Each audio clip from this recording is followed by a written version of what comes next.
Muy buenos días, queridos estudiantes. En el día de hoy para la asignatura de aritmética vamos a estar hablando acerca de las sucesiones pares o impares. Pero haciendo un poco de recorderis de la clase anterior, vamos a realizar un ejemplo para recordar lo que son las sucesiones. Entonces, por ejemplo, si yo tengo la siguiente sucesión como 3n más 2, recordemos que mi n es el valor posicional. Este siempre va a iniciar desde 1, 2, 3, 4. Es decir, que esos son los valores que va a tomar para hallar cada uno de los términos que va a componer mi sucesión. Como la n está multiplicando al 3, yo debo realizar esa operación, es decir, una multiplicación, y luego posterior a eso voy a realizar la suma porque la fórmula de mi sucesión así me lo indica. Entonces voy a estar realizando cada una de las representaciones con cada una de las posiciones que puede tomar n. Entonces, si a mí el ejercicio, por ejemplo, me indica de que hallen los 5 primeros términos de esta sucesión, significa de que mi n va a tomar la forma de 1, 2, 3, 4 o 5. Es decir, que esos 5 números yo los debo reemplazar ¿en quién? En mi n. Entonces, al momento de reemplazarlo, tengo de que 3 por 1, porque lo estoy reemplazando ¿en quién? En mi primera posición, para así obtener el primer término de la sucesión. Más 2 va a ser igual a ¿qué? 3 por 1, 3 más 2 sería 5. Es decir, que los términos de mi sucesión, en este caso el primero va a ser ¿quién? 5. Y continúo dándole valores a n, en este caso vendría el valor de 2 porque voy a hallar la segunda posición, es decir, el segundo término. Sería 3 por 2 más 2. Si realizo la operación, tengo que 3 por 2 son 6, más 2 sería 8. Entonces, el segundo término de mi sucesión, ¿qué va a ser? 8. Y así continúo reemplazando.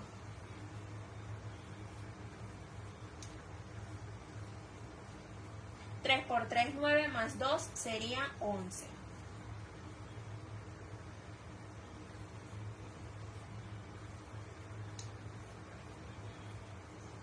Tres por 4, 12, más 2 serían 14.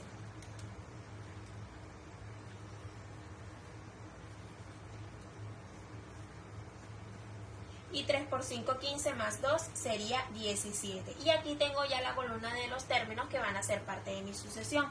Entonces, como tercer término tengo 11, como cuarto término tengo 14 y como quinto término tengo 17. Si por el contrario me pidieran no hallar los 5 primeros términos, sino los 10 primeros términos, pues ya yo voy a identificar de que mi n va a seguir tomando los siguientes valores, cuando es 6, cuando es 7, 8, 9 y 10.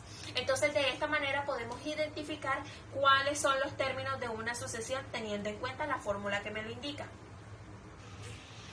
Para la explicación del día de hoy, que son sucesiones pares o impares, pues vemos cada una de las fórmulas que tiene para la sucesión par.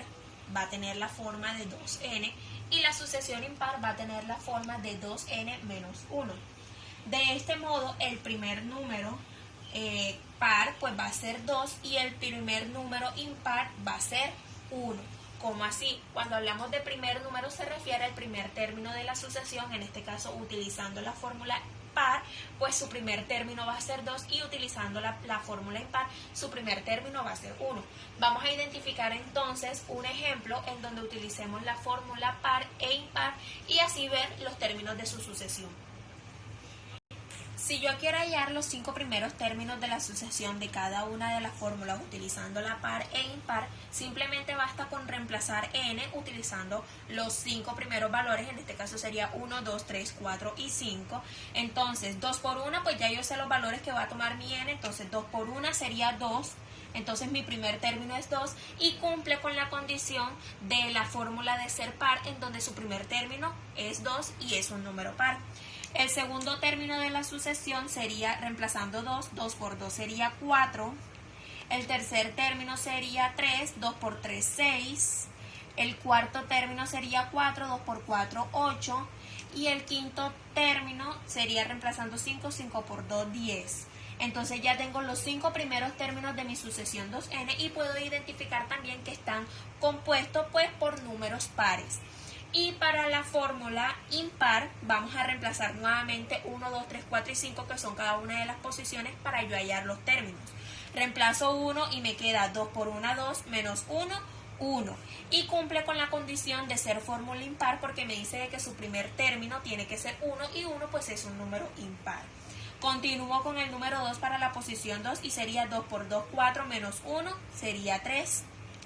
La tercera posición sería 2 por 3, 6, menos 1, 5. 2 por 4, 8, menos 1, 7. Y 2 por 5, 10, menos 1, que sería 9. Entonces aquí podemos identificar también de que los términos que componen a esta fórmula impar también son números impares. Entonces, hallando los primeros 5 términos de cada una de las fórmulas, pude identificar de que esta fórmula para los números par pues siempre va a estar compuesto por términos pares y la fórmula impar va a estar compuesta entonces por términos impares.